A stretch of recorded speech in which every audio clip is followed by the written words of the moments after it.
오늘은 라이브하고 녹화 방송을 동시에 하겠습니다.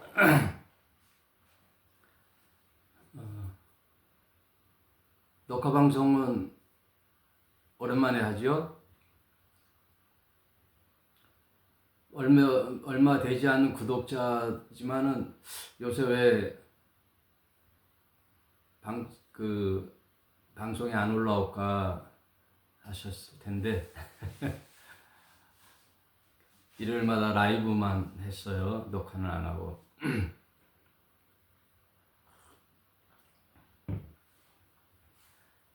우리 미국에 계시는 우리 형제님, 우리 교수님이죠. 그분 방송 기다리셨을 텐데 오랜만에 녹화 방송 같이 합니다.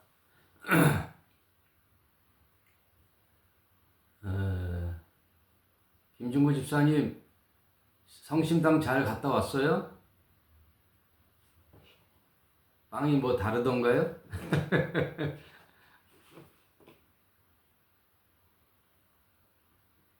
사람들 무지하게 많죠? 젊은 애들은 한 번씩 다 가봤더라고. 그 성심당이라는 빵집.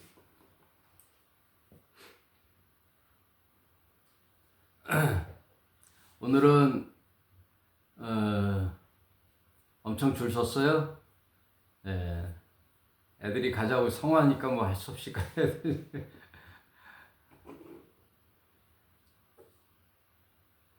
자, 오늘은 마태복음 5장.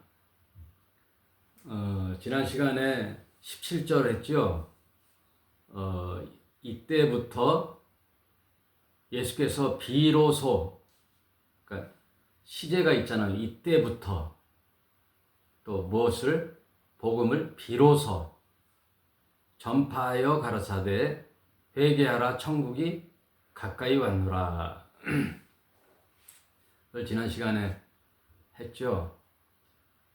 그러니까 하나님이신 신이신 예수의 관심사는 이 땅에 하나님 나라 천국을 세우는 일이죠.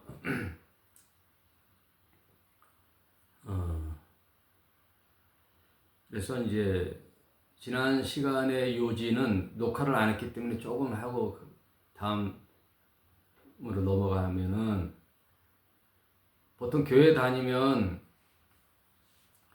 신자가 된 지 금방 또 처음 나온 사람들이 열심을 내잖아요. 열심히 내면은 막 뜨거워가지고 하나님 말씀이라고 또 전도를 하잖아요.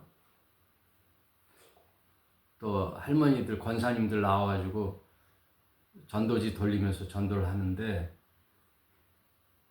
예수께서는 30세라는 나이 동안의 행적이 거의 없어요.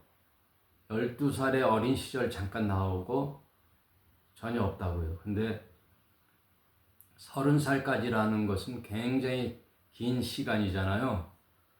30세까지 개인의 삶을 살다가 30세에 비로소 이때부터 이제 하나님 나라 천국을 전하기 시작해요. 그것도 40일 금식을 하고 시험을, 마귀로부터 3가지 시험을 통과한 후에 그때부터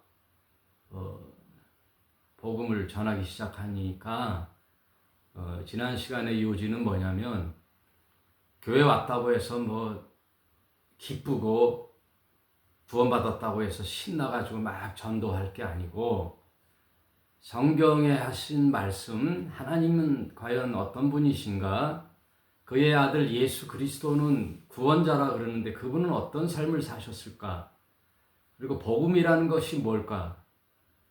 진리라는 게 뭘까를 알고, 아, 그렇구나 하고 깨달은 후에, 그리고 숙지한 후에 비로소 이제 전달해야죠. 복음을. 그게 이제 주요 이제 주제였어요. 지난 시간에는. 교회 갔더니 뭐 잘 되더라. 예수 믿었더니 뭐 잘 풀리더라. 일이 잘 풀리더라.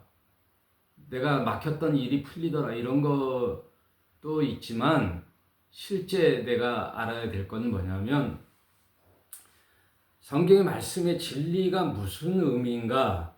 예수님이 왜 오셨는가? 그리고 짧은 생애의 3년 6개월의 삶 속에서 우리에게 전하고자 했던 하나님 나라. 예수의 관심은 이 땅의 진영이 아니에요. 우파 좌파가 아니고 하나님 나라거든요. 하나님 나라, 천국 복음.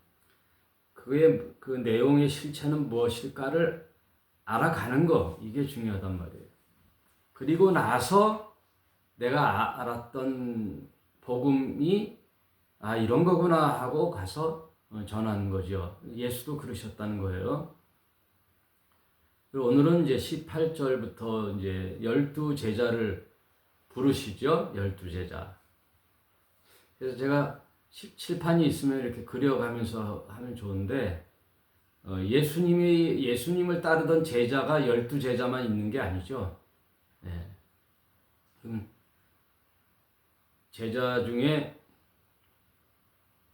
그 사도행전 1장에 나오는 거 보면, 1장, 2장에 나오는 거 보면, 500명이 거기 이제 예수님 승천할 때 그 당시 갈릴리 사람들아 너희는 누구를 보느냐 할 때 그 밑에 사람이 500명이었다는 거예요.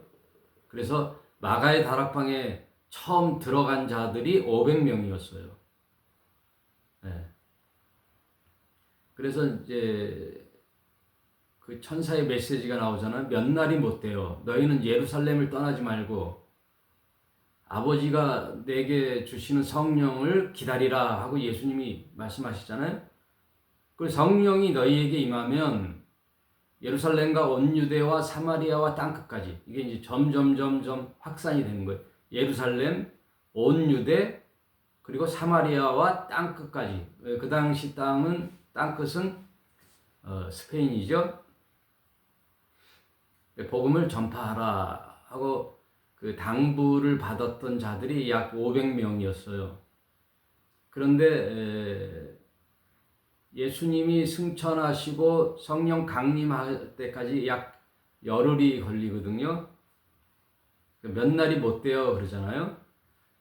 그때까지 마가의 다락방에서 성령을 기다리면서 서로 이야기도 나누고 기도에도 힘쓰고 이제 그랬단 말이에요.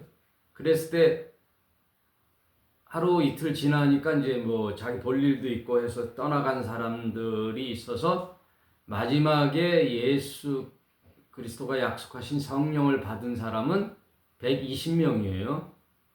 그러니까 큰 그림에서 온 유대의 많은 사람들이 예수님을 따라다녔죠. 그 중에는 두드러지게 나타나는 제자들도 있고 그러지 못하는 자들이 있고 마가의 다락방에 모인 제자들이 있고 또 그렇지 않은 허다한 무리들이 있어요. 그리고 점점점 이제 숫자가 줄어들지요. 500명, 또 120명. 그리고 예수님 공생애 때 2명씩 짝지어서 전도를 보낸 사람들 있죠. 2명씩 짝지어서 전도를 보낸 사람. 그때 제자들은 70명이죠. 70인. 2명씩 짝을 지어서 이렇게 전도해서 요즘 이단들 보면은 2명씩 다니잖아요. 그게 여기서 이제 한 거예요. 2명씩. 70인명. 그리고 나서 더 예수님과 동고동락한 사람들은 12제자죠. 12제자 중에서도 또 좁히면 누구예요? 또 3명이 있잖아요. 3명. 그 야이로의 딸이 죽어간다고 할 때 그 예수님이 고치러 가잖아요. 해당장 야이로의 딸. 그랬더니 갔더니 벌써 허나 죽었다 이거예요. 헌화를 하고 장례를 치를 준비를 하고 있으니 늦었다 했는데 야이로의 딸이 누워 있는 그 방으로 들어갈 때 다른 사람들은 다 있으라 그러고 세 명만 데리고 들어가죠. 그 세 명. 베드로, 야고보, 요한 요 세 명만 그 야이로의 딸을 에게 들어가서 죽은 게 아니다. 얘는 잠자고 있다. 그 얘기예요. 그러니까 앞으로 부활할 것에 대한 1차 퍼포먼스를 하시는 거예요. 예수님께서. 그림을 보여주시는 거예요. 예고편이죠. 말하자면. 그래서 달리다쿰 하죠. 그 달리다쿰은 아람어예요. 아람어에서 딸아, 아침에 아빠가 딸을 깨울 때 하는 언어. 그게 일어나라 그거든요. 학교 가야지, 밥 먹어야지 하고 딸에게 부르는 친근한 친정 아버지의 말. 달리다쿰, 소녀야 일어나라 그 얘기거든요. 그랬을 때 그 잠에서 깨어난 그것은 이제 죽음에서 다시 부활하는 그의 예고편이죠. 그때 간 제자가 베드로, 야고보, 요한. 그리고 예수님의 제2인가라고 할 수 있죠. 첫 번째 인가는 세례 요한에게 세례를 받을 때 하늘에서부터 빛이 내려와 비둘기 같은 성령의 음성이 들렸죠. 뭐라 그러죠? 이는 내 사랑하는 아들이요 내 기뻐하는 자라 하고 1차 인가, 하나님의 아들의 인가, 하나님의 대신한 대행자의 인허가, 허가가 떨어지는 거예요.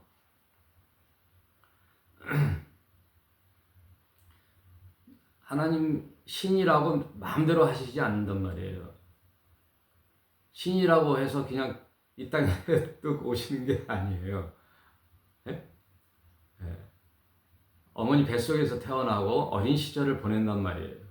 그리고 아버지 목수의 일을 돕다가 30살에 비로소 하나님 아들의 메시아 그리스도의 직분을 행하는 거란 말이에요. 하나님이요 인간 질서를 그냥 내 마음대로 한다 그러는 게 없으세요. 하나님이. 하나님은 참 신사적이시며 상식적이시고 의로우시며 공정하신 분이죠. 인간 세상 생각에 밖의 일도 하시지만 대체로 인간 질서를 존중해 주신단 말이에요. 그런 의미가 굉장히 중요해요. 내가 사랑해서 좋아하는 여자를 택한 그 여인이 내 아내로 삼을 수 있는 내 의지와 내 결정을 존중해 주는 거지, 너는 얘랑 결혼해 그런 게 없단 말이에요. 그러니까 교회에서 배우자를 위해서 기도하고 뭐 어떻게 하고 뭐 하나님이 인도하시면 짝지어 주시는 그런 게 아니란 말이에요. 이런 것들이 그거 하나 알면 다 되는 거예요. 하여튼 극단주의자, 이단들이 좀 상식 밖의 행동들을 한단 말이에요. 뭐 점지해주고, 예? 어느 길로 가면 귀인을 만날 것이고 이런 거 없단 말이에요. 기본적으로 하나님은 우리의 자유의지를 굉장히 존중해 주신단 말이에요. 내 믿음을 보시고 하신단 말이에요. 이런 거 하나하나 이 성경 공부를 하고 신관에 하나님이 이런 분이구나, 예수는 이런 분인 걸 알면 기존 개신교나 교회나 사이비 집단들이 말하는 것들에 대한 어떤 분별력이 생긴단 말이에요. 분별력. 그런 거 하나하나 깨닫는 게 재밌고 또 우리가 성경 공부하는 이유이기도 해요.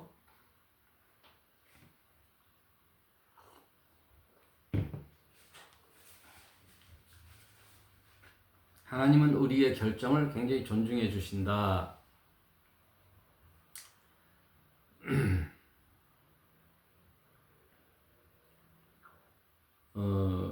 그게 첫 번째 인가고요. 또 두 번째 인가가 이제 공생에 저기 이제 한 중간쯤에 변화산으로 가잖아요. 변화산이라는 곳에 또 누굴 데리고 가죠? 베드로, 야고보, 요한 요 세 제자를 데리고 가요. 거기서 구약의 대표자들이죠. 모세와 엘리야를 예수와 셋이서 만나는 장면이 나오잖아요. 네, 모세, 율법의 대표, 엘리야, 선지자의 대표, 예수님, 하나님의 대행자, 아들, 셋이서 서로 얘기를 나누는 것을 보니까 엄청난 사건을 보잖아요. 천상회의죠, 말하자면. 천상. 그러니 너무나 황홀해서 여기서 살았으면 좋겠다. 그 중에 베드로, 야고보, 요한 중에 또 베드로가 나온 거예요. 딱. 그러니까 점점 허다한 무리 500명, 70명, 12제자, 3제자, 하나, 완, 베드로. 그 베드로는 누구냐? 나라는 뜻이죠. 항상 마지막에는 내 이야기예요. 내 생각. 하나님과 나의 관계. 너는 어떻게 할 것이냐. 그 얘기예요. 베드로가 여기서 살았으면 좋겠나이다. 그러니까 하늘에서 음성이 또 들리죠. 그게 제2차 인가. 하늘에서 음성이 들리기를 이는 내 사랑하는 아들이요 내 기뻐하는 자니 하고 세례 요한의 1차 인가하고 덧붙여 더 확증된 인가. 너희는 저의 말을 들을지어다. 이렇게 2차 인가가 떨어져요. 확증해 주는 거죠. 그래서 예수님이 그 제자들을 분포들을 볼 때 이렇게 점점 그 중에 이제 예수님과 동고동락을 3년 6개월 동안 동고동락할 12제자를 부르시는 장면이 오늘 본문에 나와요. 18절에 갈릴리 해변에 다니시다가 두 형제 곧 베드로라 하는 시몬과 그의 형제 안드레가 바다에 금을 던지는 것을 보시니 저희는 어부라. 예수님이 나사렛에서 사시다가 30세까지 살다가 이제 공생에 본격적으로 시작하면서 이사를 했다 그랬잖아요. 어디로 이사했다 그랬죠? 가버나움이죠. 갈릴리 호수의 윗부분. 나사렛은 저 밑에 갈릴리 호수 요단강 이 정도에 있어요. 그 윗부분에 갈릴리 위에 가버나움이라는 곳으로 옮기는데 거기가 베드로가 사는 동네죠. 어부들. 거기에 이제 의도적으로 예수님은 변방에서부터 시작한 거죠. 대한민국으로 보면 서울 센터에서 하지 않는 거예요. 변두리로 가서. 변두리에 누가 살아요? 민초들이 산단 말이에요. 그러니까 하나님은 이 세상의 집권 세력이고 기득권 세력이고 잘 나가는 권력 세력보다도 민중들, 민초들 그리고 가난하고 힘없는 자들의 친구가 되고 그들을 통하여 하나님 나라를 세워나가는 거예요. 그래서 예수께서 천국이라는 것을 얘기할 때 뭐라 그래요? 천국은 어떤 무명의 여인이 빚은 밀가루 반죽과 같다 그러잖아요. 그러니까 세상에 유명한 자들을 하나님이 해서 그 뜻을 펼쳐나가지 않아요. 그러면 뭐라 그래요? 아, 이거 하나님의 능력보다 사람이 똑똑해서 그렇구나. 사람이 잘나서 그렇구나. 영향력 있는 사람을 택해서 그랬구나. 그런 것들이 아니라는 거예요. 아무 힘없고 가난하고 별 볼일 없는 세상에서는 눈여겨보지 않는 사람들을 통하여 하나님 나라를 세워나가는 거예요. 무명의 한 여인이 빚은 밀가루 반죽 같다 그러잖아요. 그리고 천국은 겨자씨 같다. 아주 미미한 사건 같으나 그것이 뿌리 내리고 씨가 뿌리 내리고 줄기가 퍼져서 열매 맺는, 그래서 많은 새들이 거기에 모여드는 그런 놀라운 하나님 나라의 은밀성, 확장성 그리고 비밀성 뭐 이런 것들이 있죠. 12제자를 삼을 때 처음에 베드로와 안드레를 이제 삼는데 어부예요. 어부. 말씀하시되 나를 따라오너라 내가 너희로 사람 낚는 어부가 되게 하리라. 이것이 주제예요. 복음서의 주제. 내가 너희를 사람 낚는 어부다 되게 하리라. 그러니까 너희들 그동안 먹고 살라고 물고기 잡았지. 그걸 뭐 나쁘다고 하는 게 아니라 이제 이 세상에 사는 목적을 얘기해 줄게 하고 나를 따라라. 권위 있는 말씀이죠. 너는 나를 따르라.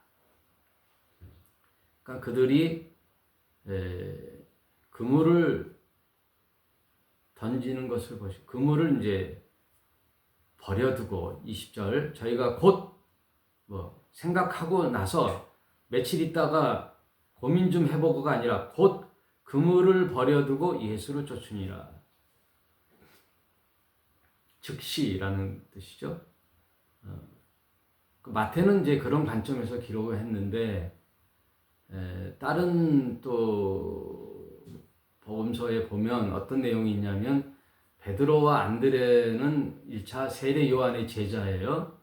그러니까 세례 요한이 뭐라 그래요? 나는 사실 그 메시아가 아니고 너희들의 구원자가 기다리는 그리스도가 아니고 나는 그를 준비하는 예비자야. 그런데 내 뒤에 곧 하늘에서 오신 그리스도가 오실 거야. 난 그를 기다리기 위하여 너에게 세례를 베풀고 있는 거야. 그의 길을 첩경을 평탄케 하는 일을 하는 거야. 말하자면 예비자야. 가서 이제 세례를 베풀 때 하늘의 음성이 들리면 그가 그리스도야. 근데 나는 물론 너희에게 세례를 주지만 내 뒤에 오는 분은 나보다 능력이 많고 내가 그의 신들매 풀기도 감당치 못할 어마어마한 존재이신데 그분은 물로 세례를 주시는 분이 아니라 성령으로 불과 성령으로 세례를 주실 분이야 라고 늘 암시해서 가르쳤단 말이에요. 근데 그분이 나타났잖아요. 아, 이분이 그리스도시다. 내가 당신에게 세례를 받아야 되는데 어찌 당신이 내게 세례를 받으십니까? 나는 세야해야 되지만 당신은 흥해야 되겠습니다. 하고 그런 정말 선지자 중에 선지자죠. 세례 요한이. 그 세례 요한이 제자들에게 이제 나는 껍데기니 실체이신 그분이 오셨으니까 너희는 그를 따르라 하고 보내는 장면이 나와요. 가보라. 그때 두 제자 하나는 안드레인데 하나는 실명은 안 나왔어요. 하여튼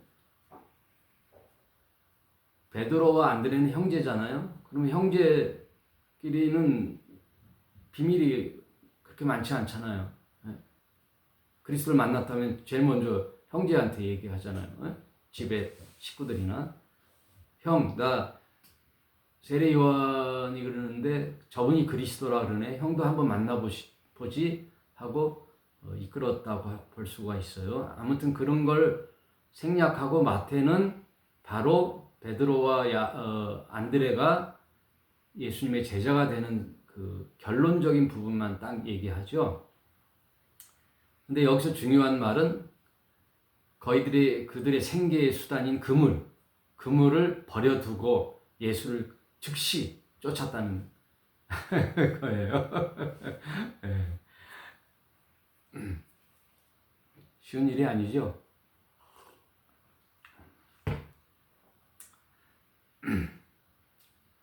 신학교에 갈 때 보면 뭐 일주일 금식해보고 응답받고 가버리라. 기도원 가서 막 기도하고. 저도 신학교에 갔잖아요. 별놈들이 많아요. 별놈들이 다 와. 큰 사업하다 망한 놈, 뭐. 하여튼, 인생에서 실패한 놈들은 다 오는 거예요.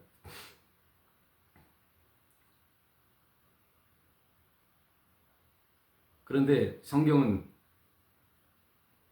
예수가 부르니 즉시라고 나오죠. 21절 거기서 더 가시다가 다른 두 형제 세베대의 아들 야고보와 그 형제 요한, 하여튼 베드로와 안드레 형제와 야고보와 요한의 형제, 이렇게가 아주 알력이 심해져. 나중에 예수님을 왜 쫓았느냐, 이게 보통 분이 아니거든요. 이분을 따라다니다 보면은 이제 수지 맞겠구나. 그래서 다윗과 같은 인물로 인식을 했단 말이에요. 그래서 로마의 압제로부터 해방되는 그날 예수님이 왕으로 등극할 때 나는 자의정, 너는 우의정, 이렇게 자리다툼을 목적으로 이제 다녔단 말이에요. 그러니까 진리가 뭔지, 성경이 뭔지, 하나님 나라의 천국이 뭔지 모르고, 왜? 성령이 안 왔으니까 그 깨달지를 못하는 거예요. 그리고 이제 교회 다닌 지 얼마 안 되는 초기니까 이제 예수님 따른 지 얼마 안 되니까 막 자신의 목적으로 따라다녔다. 이게 맨날 뭐 물고기만 잡는 뱃사람 업으로 일할 게 아니라, 야, 저 차원이 다른 보다 나은 성공, 출세, 이 길을 한번 가봐야 되겠다. 다 목적이 있단 말이에요. 다 똑같아요. 12제자 모두 다. 왜냐하면 그 세베대의 아들 야고보의 엄마가 청탁을 하잖아요. 예수께. 당신의 나라가 이 땅에 세워지면 내 아들 하나는 좌의정, 우편에 우의정으로 세워주십시오. 그랬더니 그 나머지 2명 빼고 9제자가 난리 났죠. 10제자가 난리 났잖아요. 뭐 하는 거야, 니네? 치맛바람 세워서 너 엄마 앞세워서 그래? 하고 다들 분이 여겨라는 게 나오거든요. 그러니까 모두 다 한 자리 해먹으려고 이제 나왔던 거예요.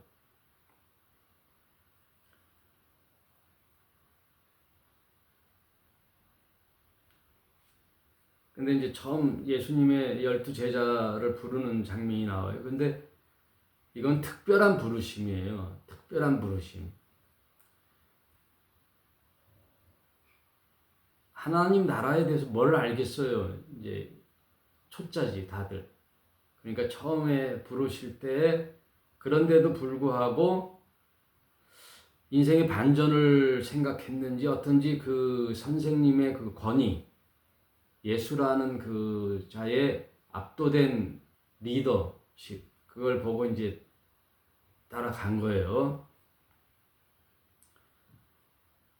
세베대 아들 야고보와 그 형제 요한이 그 부친 세베대와 한 가지로 배에서 그물을 깁는 걸 보시고 부르시니 저가 곧 배와 부친을 버려두고 이거는 더하죠. 그물만 버린 게 아니라 배도 버리고 부친도 버려두고 예수를 쫓으니라. 보통 불가의 이제 승려로 스님이 되려고 하는 자들은 이제 출가한다 그러잖아요. 집에서 나가잖아요. 그리고 한번 출가하면 집에 절대 안 들어오잖아요.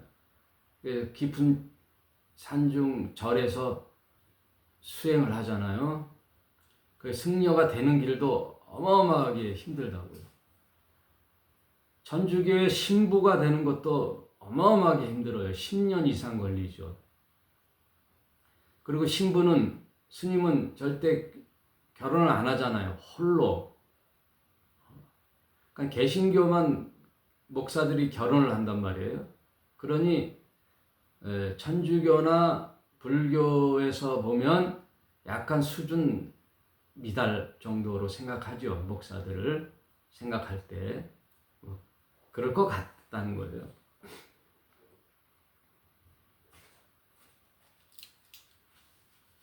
근데 제가 전에 말씀드렸듯이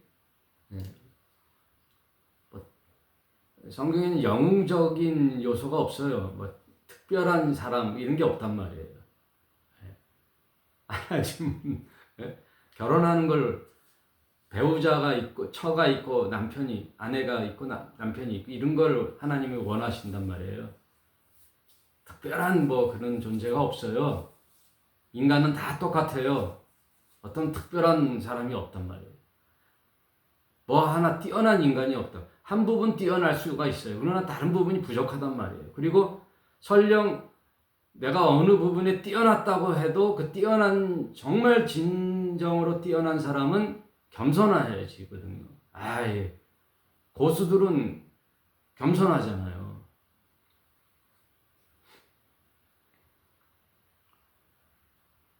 그런데 뭐 성경을 뭐 나처럼 해석하는 사람이 없다. 성경을 나는 다 통달했다. 설령 그랬다고 해도 그렇게 말로 자기가 표현하는 건 아니잖아요. 예? 아니잖아요. 오히려 그것을 깎아먹잖아요. 자기가 그런 표현을 함으로써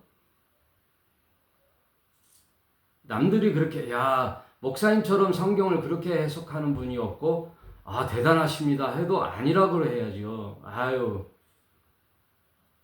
어린 반푼어치도 없다고 내가 성경에 조금 알 뿐이지 뭘 내가 그러냐 이렇게 해야지.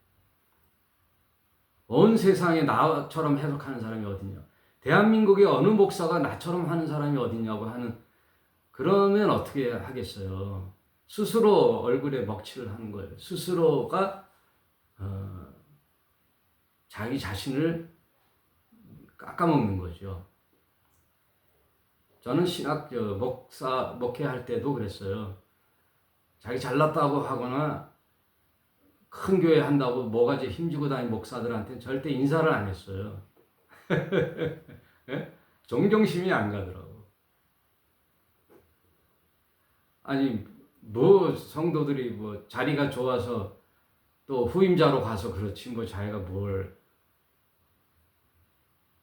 지하에서 곰팡이 나는 그 지하에서 개척한 그 쓰라림을 알아? 교인 한두 명 두고 설교하는 그 고뇌를 아냔 말이에요. 그런 선배들한테는 이제 인사도 안 했어요. 뭐 점심 사준다고 오라 그러다 안 갔어요. 하여튼 저는 좀 반골 기질이 있는지 하여튼 싫더라고요. 오히려 겸손하고 선배지만 온유하신 분을 좋아하고 따라다녔죠. 근데 제가 여기서 좀 중요한 말씀이 굉장히 많은데 빨리 하고 지나가요. 여기서 12제자를 부를 때 하고 싶은 얘기가 뭐냐면 모든 교회 목사님들이 다 그렇죠. 12제자처럼 해라. 또 베드로, 야고보, 요한처럼 예수님 그러지 않는다는 거예요. 특별한 부르심이에요. 특별한 부르심. 목사님, 저는 모세처럼, 저는 바울처럼, 베드로처럼 아니에요. 인류 역사에 그런 사람은 한 명 있을까 말까 하는 거란 말이에요. 예? 예수님의 12제자는 특별한 부르심이란 말이에요. 그물을 버려두고 배와 아비를 버려두고 가는 사람은 특별한 부르심의 사람들이에요. 이 12제자는요. 결론적으로 말하면 다 순교하는 사람들이에요. 다 목 떨어져 나가고 화형당하고 예? 요한만 90세의 밤모섬이라는 유배지에서 그것도 살아있지만 죽은 순교지요. 채석장에서 밤모섬이라는 곳에 돌 캐는 채석장에서 여생을 보낸단 말이에요. 그러니 특별한 부르심, 순교를 예비된 자들을 부르시는데 여러분이 다 12제자가 될 수가 없단 말이에요. 네? 스님처럼 절에 가서 수행하려고 머리 깎고 들어가 여러분 그런 사람이 돼야 돼? 가정 다 버리고 부모 다 버리고 직장 다 버리고 그런 사람이 이 세상에 뭐 몇 명이나 되겠어요.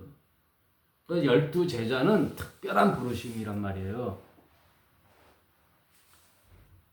그러니까 교회에서 자꾸만 베드로처럼 누구처럼 되라고 하면 안 된단 말이에요. 특별한 부르심이 있어요. 쉽게 얘기해서 다 결혼하고 살으라는 게 성경의 뜻인데 특별하게 독신으로 살 자가 있어요. 그런 사람은 수만 명에 한 명 이렇게 하나님의 부르심이 있단 말이에요. 거기에 일반화시켜서는 안 된단 말이에요. 무슨 뜻인지 알겠죠? 12제자 부를 때 우리도 다 팽개치고 신학교 가야지, 다 목사 돼야지, 예? 가정 먹고 살든지 말든지 가야지 하면 안 된단 말이에요. 신학교에서 그렇게 설교하는 목사님 한 분도 못 봤어요. 12제자는 특별한 부르심. 그런 사람도 있어요. 있으니까.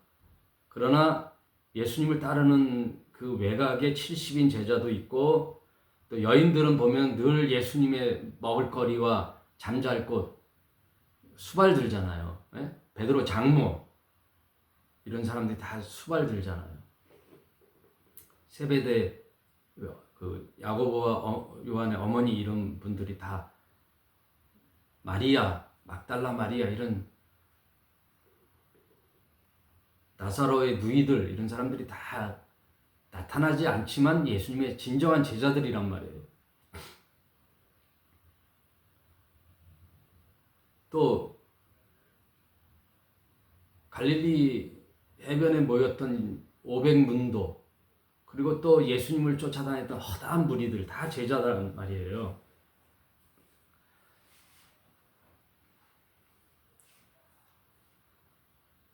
그러니까 여러분도 누가 뭐 어느 교회에서 목사 12제자처럼 뭐 좀만 하면 너 목사 되라 신학교 가라 이런 소리 잘 분별하시란 말이에요.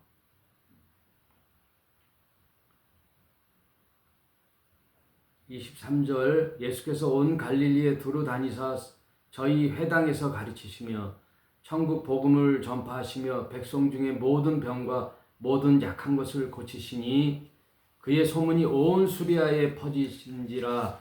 사람들이 모든 앓는 자 곧 각색병과 고통에 걸린 자 귀신 들린 자 간질을 하는 자 중풍병자들을 데려오니 저희를 고치시더라.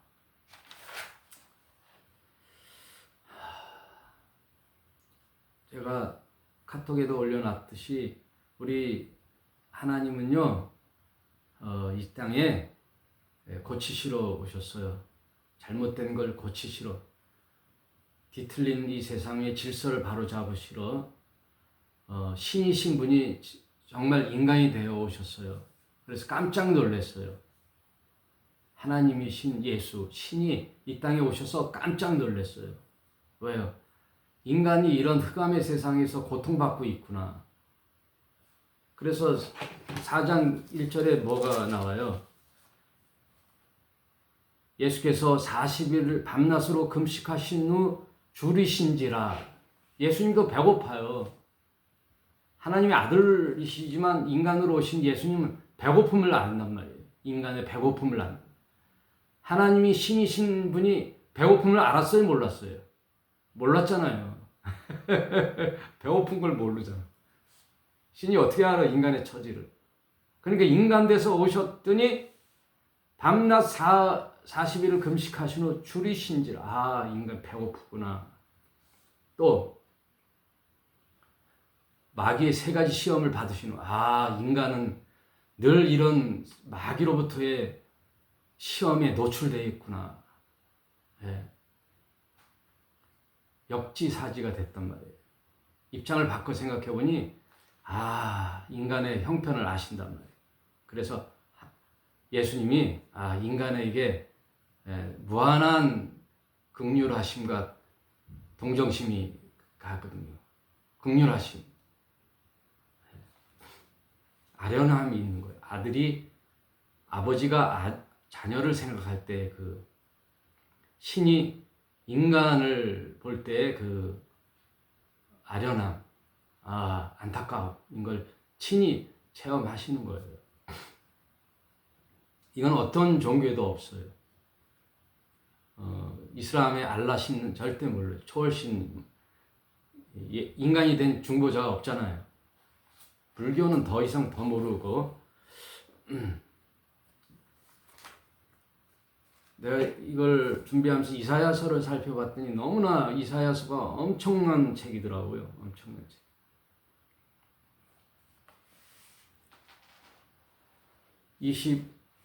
이사야서 43장에 이런 말씀이 있어요. 43장 22절에 여러분 적어놓고 한번 다시 음미해 보세요. 이사야서 43장 22절. 그러나 야곱은 이스라엘을 뜻해요.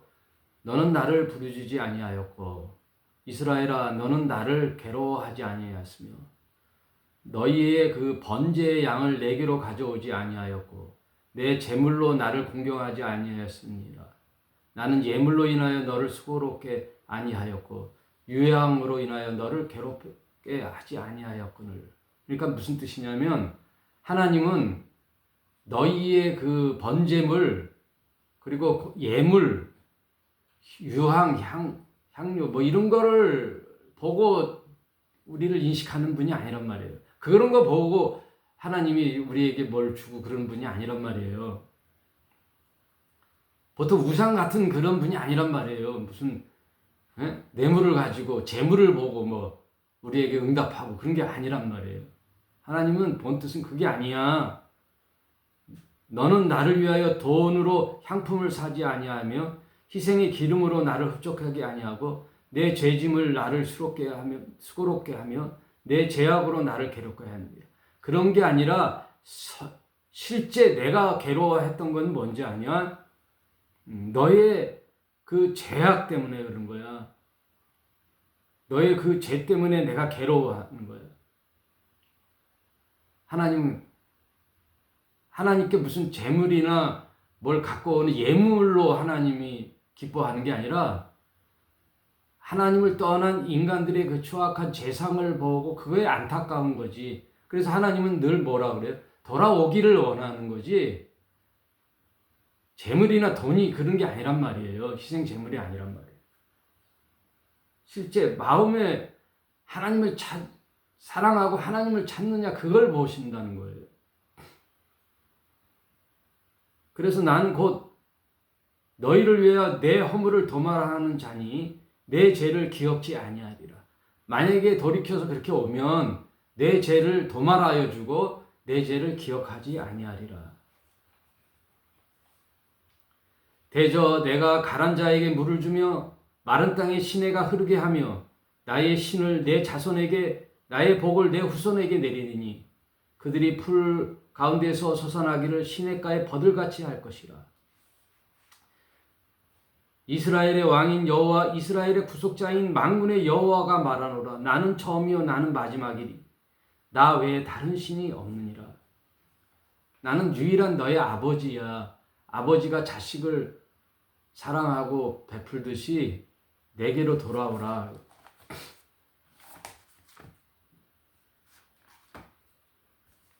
그리고 시편 103편을 한번 볼게요.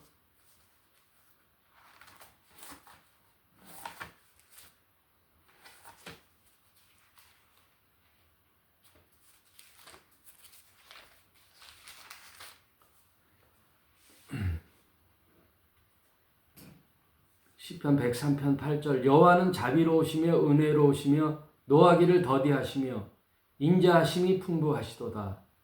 항상 경책지 아니하시며 노를 영원히 품지 아니하시도다. 왜 그러시느냐? 아신단 말이에요. 인간의 그 체질을, 형편을. 우리의 죄를 따라 처치하지 아니하시며 우리의 죄악을 따라 갚지 아니하시며 이는 하늘이 땅에서 높음같이 그의 경외하는 자들에게 그 인자하심이 크심이로다. 동이 서에서 먼 것 같이 우리의 죄과를 우리에게서 멀리 옮기셨으며 아비가 자식을 불쌍히 여김같이 여호와께서 자기를 경외하는 자를 불쌍히 여기시나니 이는 저가 우리의 체질을 아시며 우리가 진토임을 기억하시리로다. 그분은 아시는 거죠. 이렇게 예수께서 이 땅에 오셔서 40일 굶었더니 줄이셔서 배고픔을 아셨죠. 또 인간이 살아가면서 수많은 많은 권력욕, 명예욕의 시험이 노출되어 있잖아요. 항상 시험에 노출되어 있잖아요. 흑암의 세상 속에 사는 사람 만나는 게 무서울 정도로 자기한테 잘해주면요. 잘해주면 고맙잖아요. 근데 요즘은 다 의심이 가잖아요. 저 사람이 왜 나한테 잘해주지? 뭔가 목적이 있나? 혹시 신천지인가? 하고 다 의심하잖아요. 하다못해 무슨 음료를 주잖아요. 예? 그럼 뭐 여기다 뭐 탔나? 아무튼 이런 세상 속에 살면서 시험에 노출되어 있는 인간을 바라볼 때 예수님이 어떤 마음을 가졌겠어요? 참 힘들었겠구나 하고 하나님이 다 품어주시는 거예요. 그래서 하나님 은혜를 베푸시는 거예요. 그래서 예수님이 처음 공생애를 시작할 때 어떻게 해요?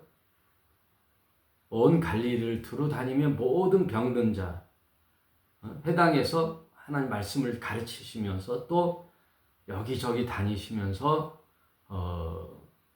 병든 자와 모든 약한 것들, 여러분 다 저와 여러분 약하잖아요. 우리가 10가지 중에 8, 9가지는 다 지켜서 강해요. 근데 어떤 사람은 돈에 약하고 어떤 사람은 직장 명예욕에 약하고 어떤 사람은 권력욕에 약하고 어떤 사람은 뭐 친구에게 약하고 어떤 사람은 또 뭐라 그럴까 그 여자들 이런 음란에 약하고 이성에 약하고 도박에 약하고 어떤 사람은 술에 약하고 술 절대 못 끊잖아요. 술을 끊겠다고 해도 또 하고 또 도박 맨 처음에 뭐 500만 원, 1000만 원 점점점 더 하지 2천만 원 이렇게 전문 도박 절대 안 한다고 하고도 또 하잖아요. 예전에 이 도리직구땡이라고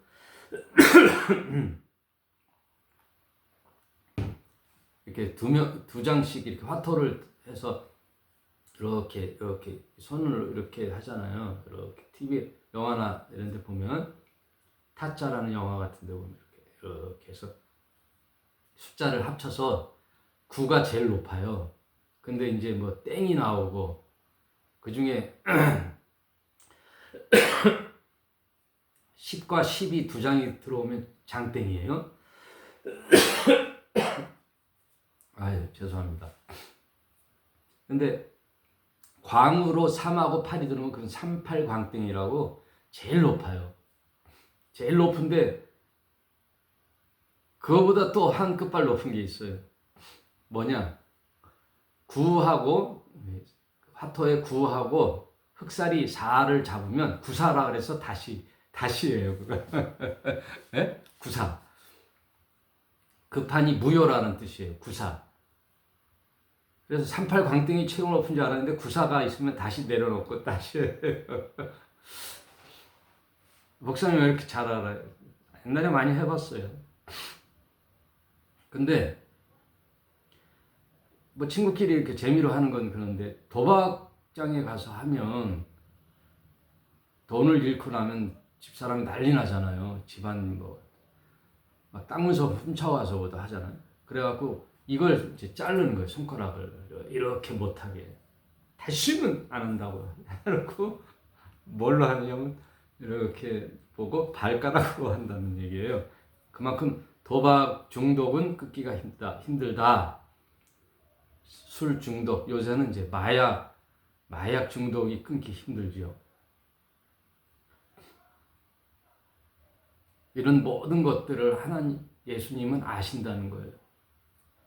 여러분, 저와 여러분이 다 100% 이 세상의 모든 것을 자신 있게 살아갈 그런 자가 없어요. 다 육신의 정욕, 안목의 정욕, 이생의 자랑에 노출되어 있단 말이에요. 예? 돈 싫어하는 사람이 어디 있어요? 다 잘난 척하고 살면 안 돼요. 그래서 성경에 뭐라 그래요? 의인은 없나니 하나도 없다 그러잖아요. 모두 다 순간에 넘어지기 쉽단 말이에요. 선줄 아느냐? 넘어지기 조심하라 그러잖아요. 넘어질까 조심하라. 교만은 넘어짐의 앞잡이요 패망의 선봉이라 그러잖아요. 교만이. 그러니까 교만하면 안 되는 거예요. 제일 사탄의 치명적인 유혹이 교만해지는 거란 말이에요. 자만해지고 교만해지는 거.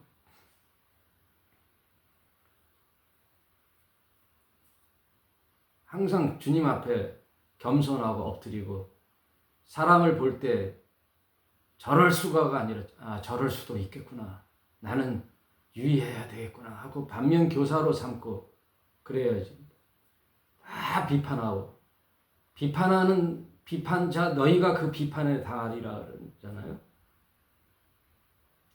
옳고 그름은 분별하지 하고 잘못된 부분은 비판도 하지만 늘 교만하지 말고 자만하지 말고 조심하고 그 사람들의 형편도 이해하고 그러면 하나님이 너희들이 나를 찾아오너라 하지 하나님이 이 땅에 예수로 안 오신단 말이에요. 예수님으로 오신 이유는 하지 못하니까 온단 말이에요. 의인은 없나니 한 명도 없단 말이에요. 하나님께 인간의 의의로 도달할 자가 한 명도 없으니까 예수님이 오시는 거란 말이에요. 뭔 줄 알아야지요. 그러니 언제나 성경과 하나님 앞에는 겸손하게 낮은 자세로 그 사람의 형편을 살펴보고 그 사람의 장점을 보고 그래야지. 반대로 지금 어려운 형편에 있는 저 여러분 중에 어려운 형편 있는 사람이 있잖아요. 이 세상에 문제 없는 사람이 없잖아요. 그런 자들은 하나님께 아뢰세요. 하나님, 왜 하나님이 나의 아버지시오? 예수님은 나의 친구라 그랬잖아요. 24절 그 소문이 온 수리아에 퍼진지라 사람들이 모든 앓는 자, 곧 각색 병과 고통에 걸린 자, 귀신 들린 자, 간질하는 자, 중풍병자들을 데려오니 저희를 고치시더라. 예수님은 고치시러 오셨어요. 근본적인 그 죄의 문제를 사하시고 사탄을 멸하러 오셨지만 거기에 노출되어 고통받는 자들을 위하여 예수님은 치료하러 오셨단 말이에요. 그들의 아픔을 안아주시러 오셨단 말이에요. 저와 여러분, 교회가 할 일이 그런 거란 말이에요. 먼저 복음을 바로 전하고 그들의 친구가 되어 형편을 알고 그들을 품어주는 교회. 그게 공동체가 해야 할 일이죠. 마지막으로 25절 갈릴리와 데가볼리와 예루살렘과 온 유대와 요단강 강변편에 허다한 무리가 쫓으니라. 이 소문이 쫙 퍼지잖아요. 제가 준비한 게 예수님의 1차 소문, 2차 소문, 3차 소문, 4차 소문을 다 적었는데 빨리 한번 할게요. 1차 소문은 예수님 공생의 첫 기적인 요한복음에 나오는 가나 혼인잔치에 물을 포도주로 만든 기적을 보고 온 이제 소문이 퍼지기 시작했어요.